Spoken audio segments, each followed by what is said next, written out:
I never thought a plastic plate could be a weapon until my mother-in-law, Linda, turned it into one. Looking back, I should have known something was off when she insisted on hosting Thanksgiving this year. In our 5 years of marriage, Linda had never voluntarily invited me into her home, much less offered to cook for me. Maybe she's finally warming up to you, my husband, Michael, suggested when the invitation came. His optimism would have been endearing if it hadn't been so misplaced. I'd spent enough time around Linda Matthews to know that nothing she did was without careful calculation. But I agreed to go, partly because Michael's hopeful expression made it impossible to say no, and partly because I was tired of being the difficult daughter-in-law who caused drama at declining family gatherings. So here we were, pulling up to the sprawling Victorian house that had been in the Matthews family for 3 generations. "Remember," Michael said, squeezing my hand as we walked up the path, "Mom's trying. Let's just have a nice, peaceful Thanksgiving." I nodded, clutching the bourbon pecan pie I'd spent hours perfecting. If Linda wanted peace, I could play nice. The house was already full when we arrived. Michael's sister Emma and her husband were there with their 3 kids, his brother Tom had brought his new girlfriend, and Linda had invited her sister Carol, my least favorite aunt-in-law, who never missed an opportunity to ask when we were finally going to give Linda some grandbabies. "Michael, sweetheart." Linda rushed forward to embrace her son, completely ignoring my presence. She was wearing an elaborate autumn-themed sweater and her signature pearl necklace. The one she never failed to mention was a family heirloom that would look lovely on a daughter-in-law who had blessed the family with children. "Sarah," she finally acknowledged me with a thin smile, eyeing the pie in my hands. "Oh, he brought dessert. How thoughtful. I'll just put this in the kitchen with the real pies." She practically snatched it from my hands before disappearing through the swinging door. I took a deep breath and reminded myself I was doing this for Michael. He'd already moved into the living room, swept up in conversation with his siblings. I stood awkwardly at the periphery, watching the family interact with the familiar feeling of being an outsider looking in. "Sarah," Carol's voice cut through my thoughts. "Still no baby bump, I see. You know, my neighbor's daughter tried this wonderful fertility tea." Actually, I cut her off as politely as I could. "I think I'll go help Linda in the kitchen." It was a testament to how uncomfortable Carol made me that I voluntarily chose Linda's company over hers. The kitchen was Linda's domain, and she made that clear the moment I walked in. "Oh, I have everything under control here," she said, barely glancing up from the turkey she was basting. "Why don't you go set the table? The plates are all laid out." It seemed like a safe enough task, so I went to the dining room, where Linda had indeed set everything up. That's when I saw it. At every place setting was one of her prized Royal Doulton plates, except for mine. At my usual spot, at the far end of the table, naturally, sat a pink plastic children's plate with cartoon characters around the border. I stood there, staring at that plate, feeling my cheeks burn. In the 5 years I'd been married to Michael, Linda had pulled countless passive-aggressive stunts, but this was a new low. "Oh good, you found your plate." Linda's voice dripped with false sweetness as she entered the dining room. "I thought it was appropriate since you seem to have the maturity of a child when it comes to starting a family." The room suddenly felt very small. Through the doorway, I could see the rest of the family gathering in the living room. Michael laughing at something his brother had said. None of them had any idea what was happening in here. "Linda," I kept my voice steady. "I think you know perfectly well why Michael and I don't have children yet." She waved her hand dismissively. "Oh yes, your excuses about waiting for the right time and focusing on your careers. Meanwhile, my poor son gets older, watching his siblings give me beautiful grandchildren while his wife selfishly." "Stop." My voice was quiet but firm. "You don't know anything about our situation." "I know my son would make a wonderful father," she snapped, dropping the sugary facade. "I know he comes from fertile stock. Look at his siblings. So the problem must be you. Too career-focused, too selfish, too broken to give him children." Each word hit like a physical blow, but I refused to let her see me cry. Instead, I reached for my purse, my fingers closing around the envelope I'd been carrying for weeks, waiting for the right moment. "You're right about one thing, Linda," I said, pulling out the envelope. "There is a medical reason why Michael and I don't have children yet. Would you like to know what it is?" Her eyes narrowed, fixed on the envelope in my hands. Before she could respond, Michael's voice rang out from the living room. "Mom, is dinner ready?" We're starving out here. Linda's face shifted back into its hostess mask. Coming, darling. Sarah was just admiring her special plate. She turned back to me, voice low. Put that envelope away and act like an adult for once.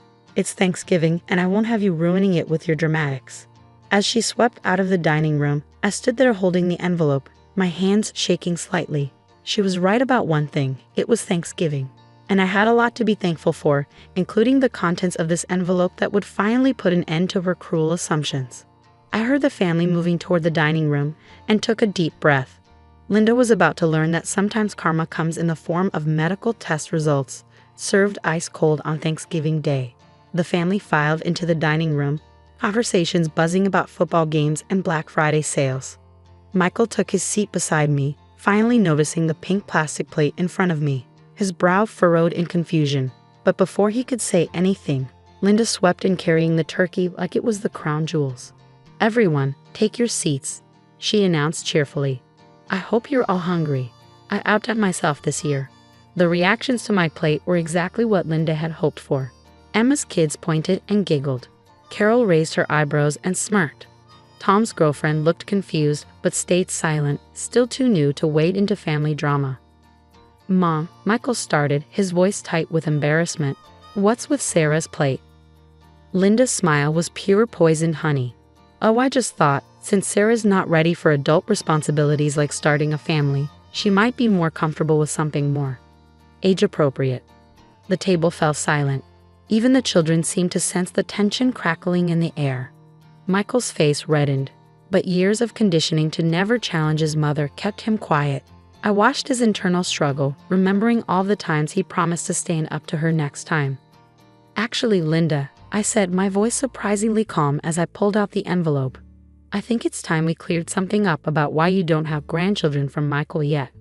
Sarah, Michael whispered, placing his hand on my arm. Maybe this isn't the time. No, Michael, I kept my eyes fixed on Linda. Your mother has been blaming me, humiliating me, and making assumptions about our private medical issues for years. I think Thanksgiving is the perfect time to share what we're thankful for, like finally having answers. Linda's hands tightened around the turkey platter. I don't think anyone wants to hear about your excuses during dinner. They're not excuses, I said, opening the envelope slowly, deliberately. They're medical test results from your son's fertility specialist. The turkey platter slipped slightly in Linda's grip. For the first time, I saw real fear flash across her face. Michael, she turned to her son, her voice trembling slightly. Are you going to let her do this? Air our family's private business at Thanksgiving dinner? Michael looked between us, years of maternal manipulation warring with the truth he'd known for months. I held my breath, praying he'd finally find his voice. Mom, he said quietly, you need to hear this. We've been trying to tell you for months, but you never listened. Taking strength from his support, I pulled out the papers. 3 years ago, when we started trying for a baby, nothing happened. After a year, we both got tested. Do you want to know what we found out, Linda? The room was so quiet you could hear the antique clock ticking in the hallway. Even Carol had lost her smirk, leaning forward with undisguised curiosity. Your perfect, fertile stock son, I continued, my voice gaining strength, has a condition called azoospermia. It means he produces no sperm, none, zero. We've been going through medical treatments, looking at options, dealing with this massive life challenge together, as a couple. While you've been busy buying me children's plates and making snide comments about my supposedly broken body. Linda's face had gone from red to white. The turkey platter wobbled dangerously in her hands. That's impossible, she stammered. The Matthews men have always been fertile? I finished for her. Well, here are the test results. Would you like to see them? The doctor explained it's a genetic condition, probably passed down through the maternal line. The turkey platter finally slipped from Linda's grasp. Michael jumped up to catch it, barely saving Thanksgiving dinner from ending up on his mother's expensive Persian rug. The loud clatter seemed to snap everyone out of their shocked silence.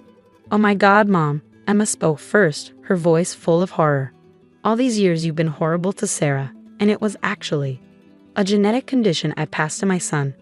Linda's voice was barely a whisper. She sank into her chair, her perfect hostess facade crumbling. Why didn't you tell me? We tried, Michael said, setting the turkey safely on the table. Remember last Christmas when we asked to speak to you privately? And at Emma's birthday in March? And when we stopped by in June? Every time you started attacking Sarah about not giving you grandchildren before we could explain. I have the dates written down, I added, pulling out a small notebook. Every time we tried to tell you, every dismissive comment, every gift of fertility tea or parenting books, every not-so-subtle jab. I wrote it all down. Would you like to hear what you said to me at Easter dinner? Tears were rolling down Linda's cheeks now, her carefully applied makeup leaving dark tracks on her face. The children watched wide-eyed as their indomitable grandmother crumbled before them. I need a moment, Linda pushed back from the table, nearly knocking over her chair in her haste to leave the room. The sound of her heels clicking on the hardwood floors echoed through the silent house, followed by the slam of her bedroom door. Well, Carol said into the awkward silence, I suppose we should say grace. Tom's girlfriend let out a nervous giggle, which set off Emma's kids, and suddenly the tension broke. As Michael's father quietly went upstairs to check on Linda, I looked down at my pink plastic plate and felt a weight lift from my shoulders. 3 years of blame, shame, and accusations finally ended by one envelope of medical truth.